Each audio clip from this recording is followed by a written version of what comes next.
অপর্ণা, আজকে তোমায় খুব সুন্দর দেখতে লাগছে, এমনটাই বলছে আর্য স্যার। সম্পূর্ণ জানতে হলে চ্যানেলটি সাবস্ক্রাইব করে ভিডিওতে লাইক দিয়ে দেখতে থাকুন। চিরদিনই তুমি যে আমার সিরিয়ালের নতুন আজকের পর্বে দেখা যায় অপর্ণা এবং আর্য দেখা করে ক্যাফিতে। তখন অপর্ণাকে আর্য বলে একটা কথা বলার ছিল, কিন্তু কি করে যে বলি, তখন অপর্ণা ভাবছে যে হয়তো প্রপোজ করবে, কিন্তু আর্য স্যার শেষ পর্যন্ত করে না প্রপোজটা। আর্য স্যারের অতীত সম্পর্কে আর জানতে চায় না অপর্ণা। অপর্ণা বলে যে আই এম সরি, আর আপনার সম্পর্কে রাজনন্দিনী এইসব প্রশ্ন করবে না। তখন অপর্ণা বলে আমি শুধু আপনার মনের কথাটা জানতে চেয়েছিলাম আর্য স্যার।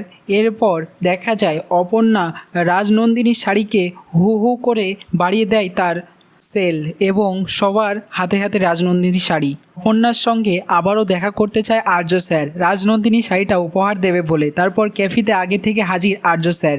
অপর্ণা এসেই বলতে থাকে আর্য স্যার, আপনি আগে থেকেই চলে এসে বসে আছেন, আপনার হাতে তো খুব সময়, এখন তো আর অফিসে যাচ্ছেন না, অবসর সময় কেমন কাটছে, কেমন লাগছে?